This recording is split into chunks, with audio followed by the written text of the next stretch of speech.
The rain poured over the busy streets of Ibadan, drumming on rooftops and washing the city in silver light. Isabel Brooks gripped her worn satchel and hurried past the street vendors closing up for the evening. Her heart pounded, not from the rain, but from fear. Her father, Mr. Brooks, had been missing for 2 days. The last place anyone saw him was near the old road that led to the Carter Mansion. The Carter Mansion was a place people whispered about. Children dared each other to go near its gates. The elders warned, that house is cursed. Even spirits avoided. But Isabel wasn't afraid. If my father's in there, I'll bring him out, she muttered, her voice steady despite the shiver that ran down her spine. The sky turned darker as she reached the outskirts of the city. Before her stood tall, rusted gates covered in vines. A faint flicker of light glowed deep inside the property, like a candle struggling to breathe. "Dad?" she called out. No answer. She pushed the gates, and to her surprise, they creaked open. The air beyond them was heavy, as if it held secrets. She walked up the cracked stone path until she saw the mansion. It was both beautiful and terrifying. Its tall arches and broken windows gave the sense of the place frozen in time. "Hello," her voice echoed, bouncing through the emptiness. Suddenly, the door opened on its own with a low groan. A shadow stepped forward. A man, tall and broad-shouldered, stood in the doorway. His face was half hidden by the dim light of the chandelier above. Scars ran across his cheek like deep rivers, and his dark eyes carried both pain and power. "Who dares to step into my house?" His voice was cold, deep, and commanding. "I'm looking for my father," Isabel said, standing her ground. "His name is Brooks. He works as a mechanic. Have you seen him?" The man tilted his head. "The old man who trespassed yesterday? He is safe. For now." Isabel's breath caught. "Where is he? I need to take him home." The man, Leon Carter, studied her for a moment, his expression unreadable. "No one comes here without paying a price." "What do you mean?" she asked, her tone sharp. "He's just my father. Let me see him." Leon stepped closer, the flicker of the chandelier revealing more of his scarred face. His once handsome features were shadowed by pain. "You want your father? Then make a choice. You will take his place. Stay here, or he remains my guest forever." Isabel's eyes widened. "You're mad. Why would I stay here? Who are you?" Leon's gaze hardened. "I am a master of this house. That is all you need to know. Your father crossed into my world. If you want him free, you will stay." From the hallway behind Leon came a weak voice. "Isabel." Her father stumbled into view, his face pale. "No, don't do this, my daughter. Leave this place. I'll be fine." "Dad," Isabel cried, tears burning her eyes. She tried to run to him, but Leon stepped in front of her. "You have one choice," Leon said firmly. "Leave him and walk away. Or stay and he leaves free." Isabel's heart raced. She looked at her father, who shook his head desperately. "Go, Isabel. Go now. Don't get trapped here," Mr. Brooks begged. Isabel clenched her fists. "I'm not leaving you." She turned to Leon. "Fine, I'll stay. But you let him go." Leon studied her, as if testing her courage. "I give you my word. He will be free by sunrise. But you belong to this house now. Swear it." Leon motioned for a strange, glowing owl perched nearby. "Nora," showing the way out. The owl flapped its wings and, to Isabel's shock, seemed awed. Her father was led away while Isabel remained frozen, fear mixed with curiosity. "Follow me," Leon commanded. The mansion's interior was like stepping into another world. Tall ceilings draped in shadows, a grand staircase, and portraits whose eyes seemed to watch her every step. The air smelled of dust and something sweet, like old flowers. "You'll stay in the east wing," Leon said, his voice echoing. "You're not to wander at night. This house changes after dark." "Why me?" Isabel asked softly. Leon turned, his gaze burning. "Because you have courage, and courage always costs something." The first dawn in the mansion broke through cracked shutters, scattering dusty sun rays onto Isabel's new room. She sat on the edge of an antique four-poster bed, slippers barely touching the cold floorboards, trying to believe everything that had happened the night before. Her father was safe. She repeated the thought like a prayer, yet she was now a prisoner guest in a house the whole city feared. Isabel opened it to find a wheeled tray, topped with fresh bread, guava jam, and a steaming pot of cocoa. No one pushed the tray. It moved on its own, rolling back down the hallway as soon as she lifted the dishes. "Okay, that's normal," she whispered, forcing a smile. After eating, she ventured out. The corridor seemed endless, filled with faded portraits of smiling people whose painted eyes followed her. Every few steps she heard distant whispers like wind inside stone, but when she stopped to listen, the hall fell silent. A pair of carved doors stood open, revealing a towering library. Shelves stretched to a domed ceiling painted with constellations. Isabel's curiosity won over her nerves. She stepped inside. "Looking for story, dear?" a warm, raspy voice asked. Isabel spun around, but saw only a large gray owl perched on a bronze globe. Its amber eyes glowed. Did you just talk? She stammered. The owl ruffled its feathers. Name's Nora. I keep this place in order. Best to put books back where you found them. She tilted her head, courage and kind eyes. That's why the house lets you hear me. Isabel's jaw dropped. How is this possible? Long tale, Nora replied. For now, remember, everything here is half alive, half asleep. Help us wake it. Before Isabel could ask more, heavy footsteps echoed in the corridor. The owl flapped silently to a high shelf. Leon appeared in the doorway, dressed in a charcoal coat. I see you found the library, he said, voice neutral. It's beautiful, Isabel answered. Your owl is helpful. She watched for a reaction. Leon's face twitched, almost a smile. Nora rarely speaks to strangers. He motioned her to follow. Come, the gardens need light. Outside, vines strangled cracked fountains and rose bushes drooped with black petals. Leon thrust a rusted spade into Isabel's hands. Dig out the weeds, he said. She raised a brow. You own robots in your workshops downtown, yet you want me to weed by hand? Machines can't heal this soil, he muttered, kneeling to work beside her. Only patience. Hours passed. Sweat dampened Isabel's scarf. Yet she noticed something strange. The more they cleared, the quicker tiny green shoots poked through the earth, as if encouraged by her touch. Leon paused, staring. They haven't sprouted in years. Maybe they needed someone to believe they could, she replied softly. For a moment his hardened expression softened, but thunder rolled overhead. Leon stood and wiped his hands. Storm's coming. Go inside before dark. He strode away, coat billowing. Isabel watched him, feeling the mansion exhale around her. Late afternoon rain drummed on stained glass windows as Isabel explored the ground floor. She followed the smell of spices to the kitchen. A black and brown monkey wearing a single gold hoop earring balanced on a counter, tasting pepper soup from a wooden ladle. Hey! Isabel exclaimed. You'll burn your tongue. The monkey squeaked, then grinned wide. He slapped his chest proudly. Max! He chirped, gesturing to himself, then pointed at her. Isabel, you know my name? He nodded, somersaulted off the counter, and offered her the ladle like a knight presenting a sword. Isabel laughed to spite herself. From a far corner, a giant tortoise with bead-painted shell markings shuffled forward. Don't mind him, child, she said in a slow, melodic voice. I'm Ruth. I cook from memory. Slow and steady wins every meal. Isabel knelt, astonished. You were people once, weren't you? Ruth's eyes clouded with sadness. Yes, the curse bound us to our true natures. We remember everything, our families, our hopes. Only the pure of heart can hear us speak. Isabel touched Ruth's shell gently. I'll find a way to help. A loud squawk came from above. A vibrant parrot swooped down, landing on a copper pot. Promises, promises, he mocked in perfect English. I'm Sam, former assistant, current feathered alarm clock. Sam keeps secrets, Max whispered, miming a locking key. Sam rolled his eyes. And secrets keep the house bleeding. Thunder cracked. The kitchen lights flickered. That night, Isabel lay awake as wind howled through the corridors. The door eased open on its own. Lila, the sleek black cat, patted in and curled beside her. A soft purr vibrated like a lullaby. Isabel drifted into uneasy sleep and dreamed of a tall woman made of moonlight and cowrie shells. The spirit woman's voice echoed like distant drums. Heal the wound that pride created. Break the silence before the 12th new moon, or all will turn to ash. Isabel jolted awake, heart racing. Lila stared with violet eyes as if she, too, understood. Isabel whispered into the darkness, I will heal this house, even if Leon believes it's impossible. In the hallway, unseen by her, Leon leaned against the wall, haunted by nightmares of his own yet drawn, for the first time in years, by the sound of someone who still believed.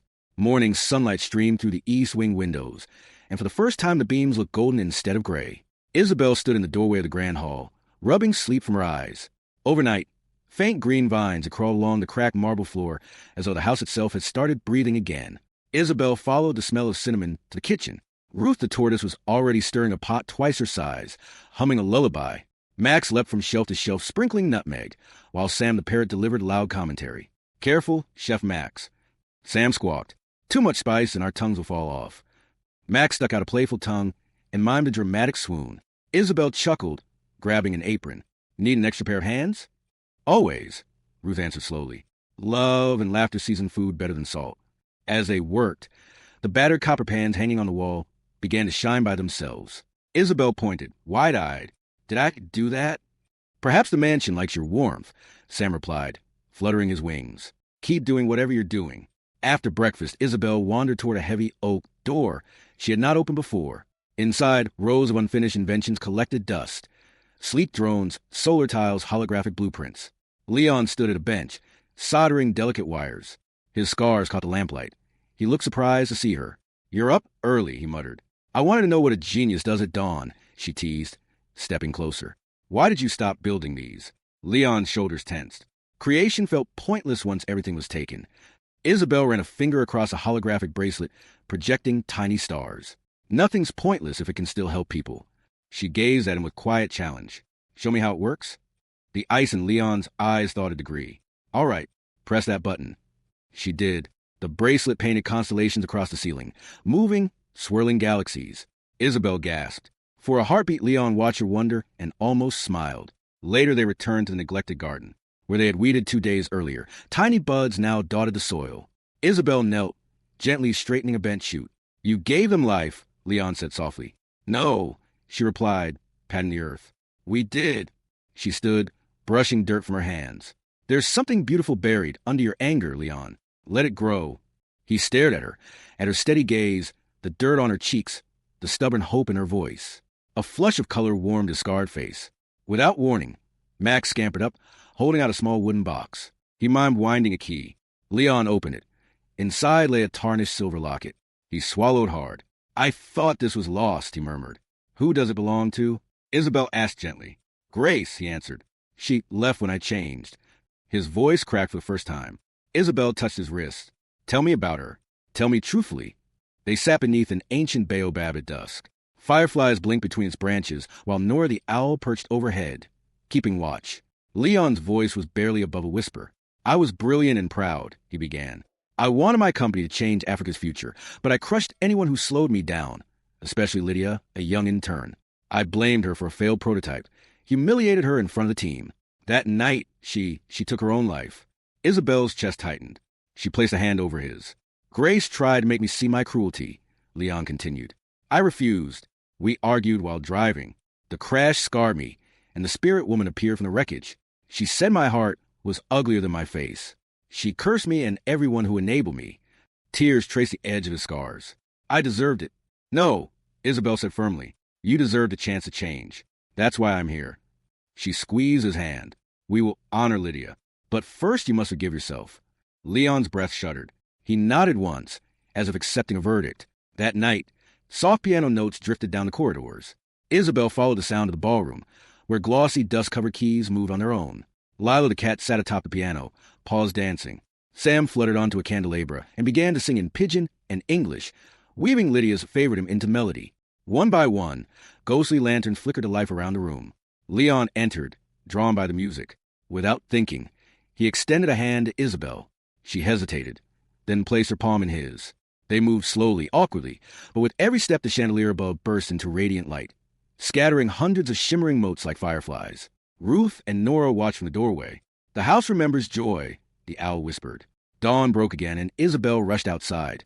Where the buds had been, a sea of crimson hibiscus now covered the garden, swaying as if greeting her. Leon joined her, all softening his features. "It's working," she breathed. "Your heart is changing, and the mansion feels it." He turned to her, voice rough with gratitude. "You are the miracle I never believed in." Above them, clouds parted and sunlight poured down, igniting every petal. Somewhere deep within the manor, ancient gears began to turn, and a hidden clock chimed for first time in years. 11 low, echoing bells. 11 moons gone, Isabel thought, remembering the spirit woman's warning. 1 moon left to break the curse. She met Leon's eyes. "We still have work to do, but we're closer than ever." Leon nodded, determination burning where despair once lived. Together, they stepped into the blooming garden, ready to face the trials that awaited with hope instead of fear.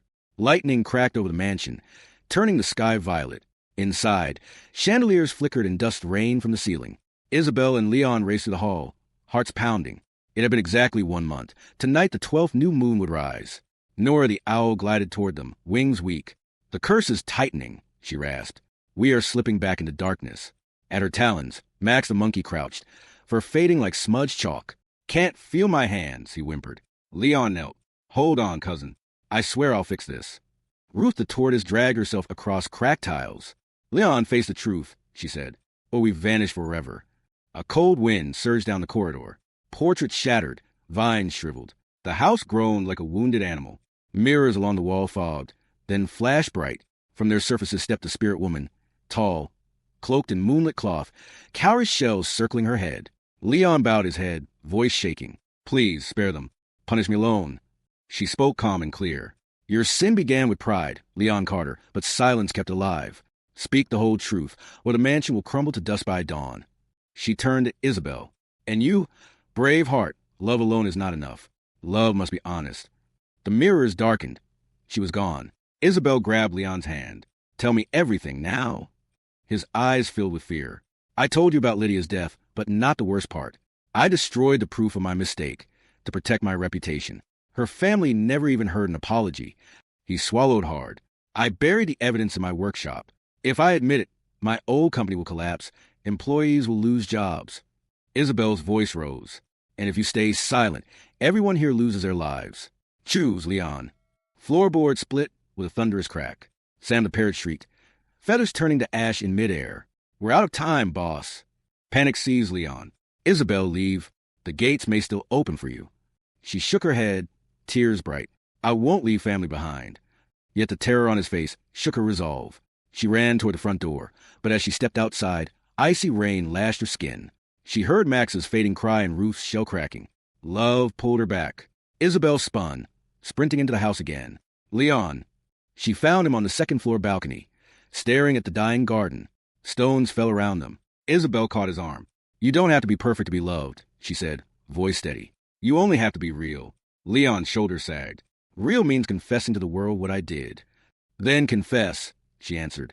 We'll build something honest in the ruins. Tears cut paths through the dust on his cheeks. Isabel, he choked, then forced the words out. I love you, not because you saved me, but because you saw me when I couldn't see myself.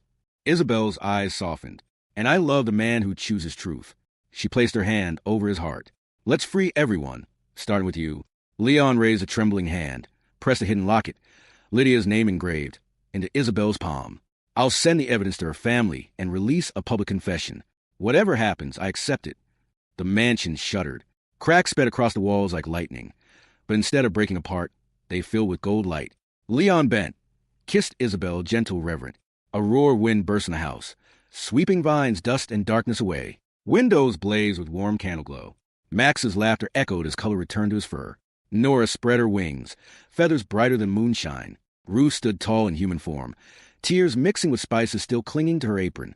From the balcony, Isabel and Leon watched the grounds bloom in an instant, hibiscus lilies and palms bursting with new life beneath a clear night sky. Overhead, the 12th new moon shone, silver and calm. Leon whispered, stunned, the curse, it's breaking. Isabel squeezed a scarred hand. Because truth is the strongest kind of love. Morning drifted over the mansion in soft amber light. Dew glittered on freshly blossomed hibiscus, and birds sang from branches that had been dead the night before. In the courtyard, Nora, now a dignified elderly woman wrapped in a blue shawl, guided workers as they swept debris away. Max, restored to his lanky human self, spun in circles, laughing. I miss my arms, he shouted, flexing dramatically. Ruth wiped joyful tears, tasting the breeze. Smells like nutmeg and freedom, she sighed. Isabel and Leon stepped to the front doors, hand in hand. Sunlight kissed the scars on his face. Instead of hiding them, he stood tall. A taxi rumbled up the driveway. Mr. Brooks and Isabel's best friend, Diana, leapt out. Isabel sprinted forward. Dad! She crashed into his arms. He held her tight. My brave girl, he whispered, voice thick. He glanced at Leon, hesitant at first, then offered his hand. Thank you for bringing her back alive. Leon shook it firmly. She saved me more than I saved her, sir. Diana snapped photos on her phone, eyes wide at the transformed estate. This place is Instagram gold, she laughed, wiping a tear. I almost didn't believe the talking animal texts. Inside Leon's old study, a single camera was set up. Leon straightened his black jacket. Isabel checked the mic. You're sure? She asked. He nodded, voice steady. I promise truth. He pressed record. To Lydia Shaw's family, to my former employees, and to everyone hurt by my pride, I am sorry. His confession detailed to cover up his selfishness and the curse that forced him to see his own heart. He ended. I surrender my company's shares to a fund for mental health tech and workplace safety. I accept any legal consequences. He exhaled as he clicked upload. Isabel squeezed his shoulder. You've set the world right. 2 days later, a modest car stopped at the gates. A young woman stepped out clutching a faded photo of Lydia. Leon greeted her in the garden. "You must be Carla, Lydia's sister." She blinked back tears. "Your video, it hurt to hear, but it also healed something." She placed the photo in his hands. Lydia believed people could change. "I think she wanted me to forgive you." Leon's throat tightened. "I will honor her every day." Carla turned to Isabel. "Thank you for pulling him back into the light." Isabel smiled. We lifted each other. Weeks passed. Scaffolding wrapped the mansion as architects blended new solar panels with old stone. Holographic trees lining the driveway displayed local climate data, one of Leon's revived inventions. The servants, now staff, ran workshops in coding, art, and traditional crafts for neighborhood children. During a lunch break under the baobab, Sam, still a parrot by choice, enjoying the attention, perched on a branch. "Grand reopening starts in 10 minutes, he squawked. No late arrivals. Nora laughed. Same old Sam. Guests gathered before a ribbon of crimson silk. Reporters' cameras flashed. Leon took the microphone. "This mansion once mirrored my shattered spirit," he began, voice resonant. "Today it stands for second chances." He gestured to Isabel. "Because one fearless woman believed broken things can bloom again." Applause erupted as they cut the ribbon together. Lanterns floated into the evening sky, each one bearing a handwritten wish from the community. Mr. Brooks found Isabel amid the crowd. "So, Professor," he teased, "will you still return to university?" She grinned. "Part-time. The rest of my time belongs here, helping people grow." Leon joined them, slipping an arm around her waist. "We're calling it the Lydia Center, a place where innovation meets healing." Later, on the rooftop garden, city lights twinkled below. Leon traced the edge of his locket, now shining silver. "Every day I wonder if I deserve this happiness." Isabel rested her head on his shoulder. "Every day we'll choose to deserve it together." He turned, eyes soft. "Marry me?" She laughed, tears bright. "Yes, but only if Max bakes the cake and Sam delivers the vows." From a nearby railing the parrot squawked, "I charge by the word." They all burst into laughter that echoed across the night sky. Below, the mansion glowed, no longer haunted, but alive with music, learning, and hope. And in the shimmer of moonlight, the spirit woman appeared for a heartbeat, smiling before dissolving into stars, her work complete. Thanks for watching. If you enjoyed this video, don't forget to like and subscribe to see more of my content.